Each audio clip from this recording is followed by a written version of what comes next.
Je bénirai l'Éternel en tout temps. Ses louanges seront toujours dans ma bouche. Oh, j'aime qu'on ait un problème. Et puis qu'elle est content comme ça. Ah, m'pas caché, Dieu. Depuis que commence à lire Bible chaque jour, je senti charge problème moi yo sorti sous dôme. Oh, si c'est comme ça, moi pour aller couvrir acheter un Bible. Dégagez au marché. Mais en attendant, ou qu'attendez radio télévision d'espoir? Radio Vision d'Espoir. Oh, moi t'attendais une annonce comme ça, oui. Mais qui ça a te dit? Lecture de la Bible en un an. Une émission qui vous accompagne à la découverte des trésors cachés de la parole de Dieu sur Radio Télévision d'Espoir. Chaque jour de 11h à 11h30 du matin, excepté mercredi 5h30, 6h de l'après-midi, samedi 7h30, 8h du matin, avec les sœurs Chantal Saint-Hubert, Claude Louis Orisma et votre servante Maudeline Maurice Hilaire.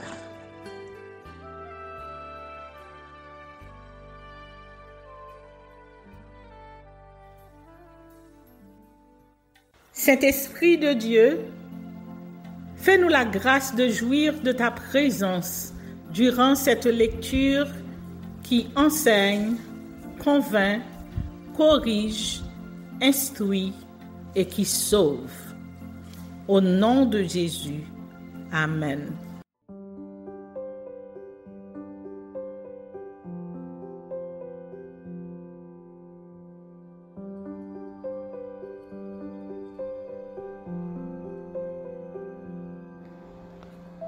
Deux Chroniques, chapitre 34. Josias, roi de Juda, son zèle contre l'idolâtrie. Josias avait 8 ans lorsqu'il devint roi, et il régna 31 ans à Jérusalem. Il fit ce qui est droit aux yeux de l'Éternel, et il marcha dans les voies de David son père. Il ne s'en détourna ni à droite ni à gauche. La 8e année de son règne, comme il était encore jeune, il commença à rechercher le Dieu de David son père. Et la 12e année, il commença à purifier Juda et Jérusalem des hauts lieux, des idoles, des images taillées et des images enfantes. On renversa devant lui les autels des Baals, et il abattit les statues consacrées au soleil qui étaient dessus. Il brisa les idoles, les images taillées et les images enfantes, et les réduisit en poussière, et il répandit la poussière sur les sépulcres de ceux qui leur avaient sacrifié, et il brûla les ossements des prêtres sur leurs autels. C'est ainsi qu'il purifia Juda et Jérusalem. Dans les villes de Manassé, d'Éphraïm, de Siméon et même de Nephtali, partout au milieu de leurs ruines. Il renversa les autels, il mit en pièces les idoles et les images taillées et les réduisit en poussière, et il abattit toutes les statues consacrées au soleil dans tout le pays d'Israël. Puis, il retourna à Jérusalem. La 18e année de son règne, après qu'il eut purifié le pays et la maison, il envoya Shaphan, fils d'Ath-Salia, Maaséja, chef de la ville, et Joach, fils de Joachaz, l'archiviste, pour réparer la maison de l'Éternel, son Dieu. Ils se rendirent auprès du souverain sacrificateur Hilkija, et on livra l'argent qui avait été apporté dans la maison de Dieu et que les Lévites gardiens du seuil avaient recueilli de Manassé et d'Éphraïm et de tout le reste d'Israël, et de tout Juda et Benjamin et des habitants de Jérusalem. On le remit entre les mains de ceux qui étaient chargés de faire exécuter l'ouvrage dans la maison de l'Éternel. Et ils l'envoyèrent pour ceux qui travaillaient aux réparations de la maison de l'Éternel, pour les charpentiers et les maçons, pour les achats de pierres de taille et de bois destinés aux poutres et à la charpente des bâtiments qu'avaient détruits les rois de Juda.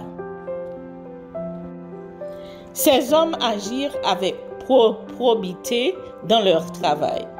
Ils étaient placés sous l'inspection de Jakash et Abdias, lévites d'entre les fils de Merari et de Zacharie, et Meshulem d'entre les fils des Kéhatites.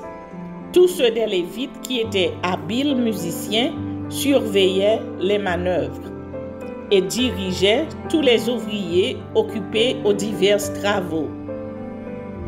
Il y avait encore d'autres Lévites, secrétaires, commissaires et portiers. Le livre de la loi trouvé dans le temple. Au moment où l'on sortit l'argent qui avait été apporté de la maison de l'Éternel, le sacrificateur Hilkidja trouva le livre de la loi de l'Éternel donné par Moïse. Alors Hilkidja prit la parole et dit à Shaphan le secrétaire: « J'ai trouvé le livre de la loi dans la maison de l'Éternel. » Et Hilkidja donna le livre à Shaphan. Shaphan apporta le livre au roi et lui rendit aussi compte en disant: « Tes serviteurs ont fait tout ce qui leur a été commandé. Ils ont amassé l'argent qui se trouvait dans la maison de l'Éternel et l'ont remis entre les mains des inspecteurs et des ouvriers. » Shaphan, le secrétaire, dit encore au roi: « Le sacrificateur Hilkidja m'a donné un livre. » Et Shaphan le lut devant le roi. Lorsque le roi entendit les paroles de la loi, il déchira ses vêtements. Et le roi donna cet ordre à Hilkidja, à Achikam, fils de Shaphan, à Abdon, fils de Miché, à Shaphan, le secrétaire, et à Azaja, serviteur du roi. « Allez, consultez l'Éternel pour moi et pour ceux qui restent en Israël et en Juda, au sujet des paroles de ce livre qu'on a trouvé. Car grande est la colère de l'Éternel qui s'est répandue sur nous, parce que nos pères n'ont point observé la parole de l'Éternel et n'ont point mis en pratique tout ce qui est écrit dans ce livre. » Hilkidja et ceux qu'avait désigné le roi allèrent auprès de la prophétesse Hulda, femme de Shalom, fils de Tokehath, fils de Asra, gardien des vêtements. Elle habitait à Jérusalem, dans l'autre quartier de la ville. Après qu'ils eurent exprimé ce qu'ils avaient à lui dire, elle leur répondit: « Ainsi parle l'Éternel, le Dieu d'Israël. Dites à l'homme qui vous a envoyé vers moi: Ainsi parle l'Éternel. Voici, je vais faire venir des malheurs sur ce lieu et sur ses habitants. Toutes les malédictions écrites dans le livre qu'on a lu devant le roi de Juda. Parce qu'ils m'ont abandonné, qu'ils ont offert des parfums à d'autres dieux, afin de m'irriter par tous les ouvrages de leurs mains, ma colère s'est répandue sur ce lieu et elle ne s'éteindra point.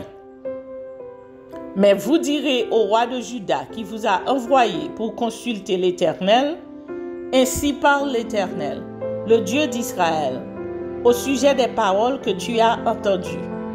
Parce que ton cœur a été touché, parce que tu t'es humilié devant Dieu en entendant ces paroles contre ce lieu et contre ses habitants, parce que tu t'es humilié devant moi, parce que tu as déchiré tes vêtements et que tu as pleuré devant moi, moi aussi, j'ai entendu, dit l'Éternel. Voici, je te recueillerai auprès de tes pères, Tu seras recueilli en paix dans ton sépulcre, et tes yeux ne verront pas tous les malheurs que je ferai venir sur ce lieu et sur ses habitants. » Ils rapportèrent au roi cette réponse. Le roi fit assembler tous les anciens de Juda et de Jérusalem. Puis il monta à la maison de l'Éternel avec tous les hommes de Juda et les habitants de Jérusalem, les sacrificateurs et les Lévites, et tout le peuple, depuis le plus grand jusqu'au plus petit. Il lut devant eux toutes les paroles du livre de l'Alliance qu'on avait trouvé dans la maison de l'Éternel. Le roi se tenait sur son estrade et il traita alliance devant l'Éternel, s'engageant à suivre l'Éternel et à observer ses ordonnances, ses préceptes et ses lois, de tout son cœur et de toute son âme, afin de mettre en pratique les paroles de l'alliance écrites dans ce livre. Et il fit entrer dans l'alliance tous ceux qui se trouvaient à Jérusalem et en Benjamin, et les habitants de Jérusalem agirent selon l'alliance de Dieu, du Dieu de leur père. Josias fit disparaître toutes les abominations de tous les pays appartenant aux enfants d'Israël. Et il obligea tous ceux qui se trouvaient en Israël à servir l'Éternel, leur Dieu. Pendant toute sa vie, ils ne se détournèrent point de l'Éternel, le Dieu de leur père.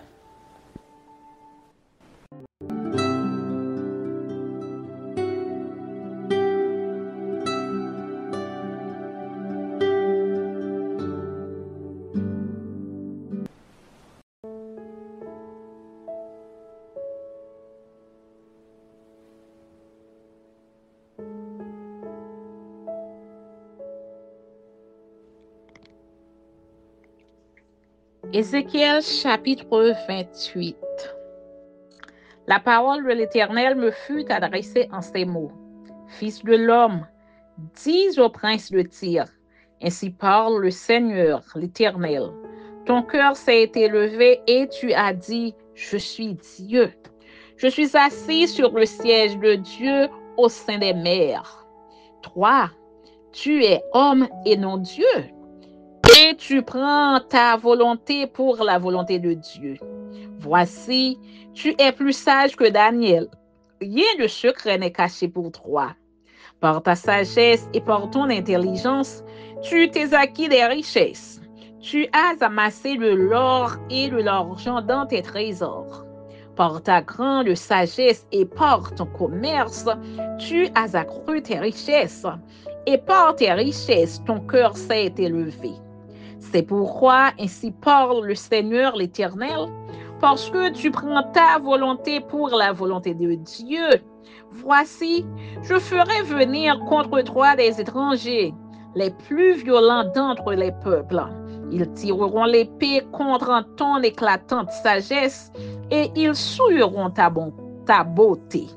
Ils te précipiteront dans la fosse et tu mourras comme ceux qui t'ont percé le cou au milieu des mers. En face de ton meurtrier, diras-tu, je suis Dieu? Tu seras homme et non Dieu, sous la main de celui qui te tuera.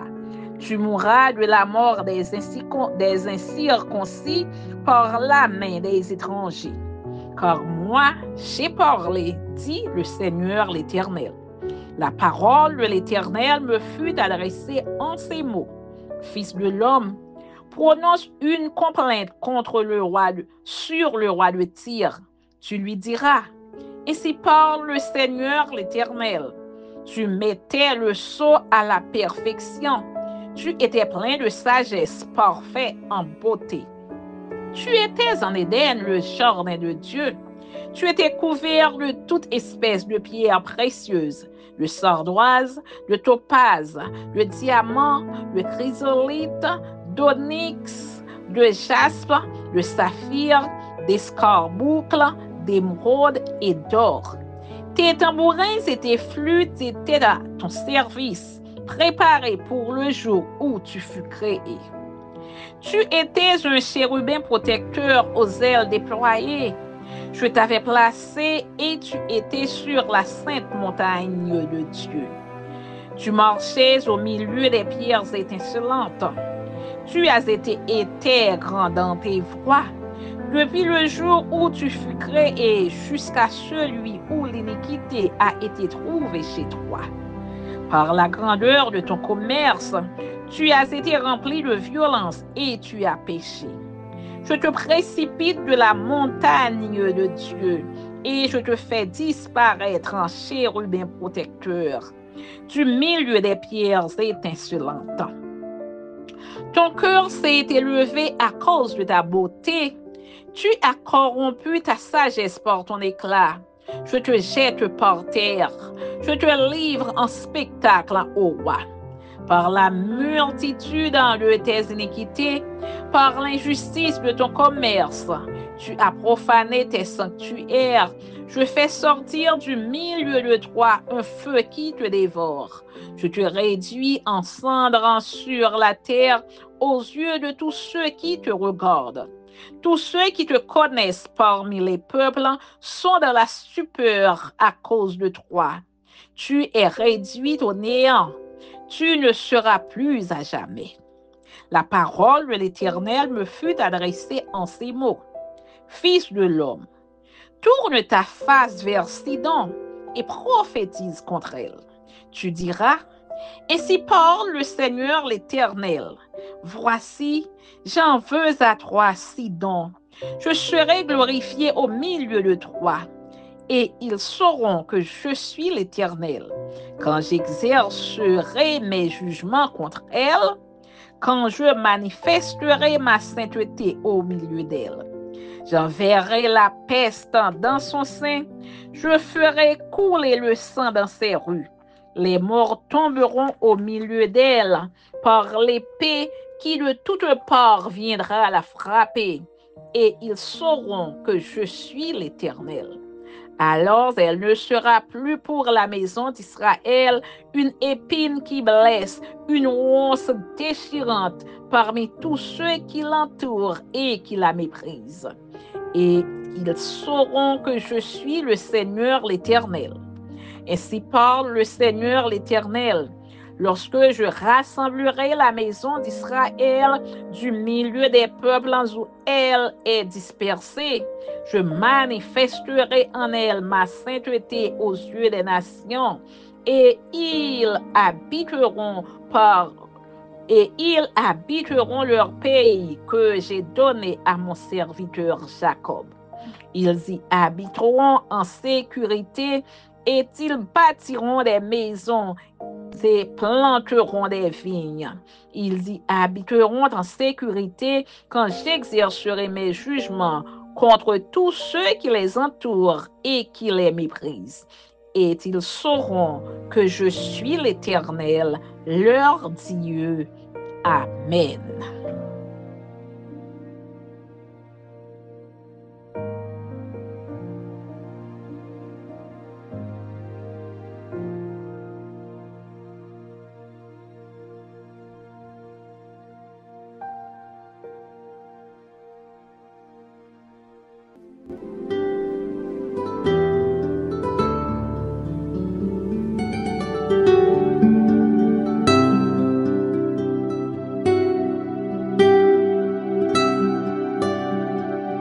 Merci Seigneur de nous donner le discernement dans la lecture de ta parole, que nous y prêtions attention afin d'appliquer notre cœur à la sagesse.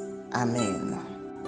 Que celui qui a des oreilles pour entendre, entende, et que celui qui lit fasse attention.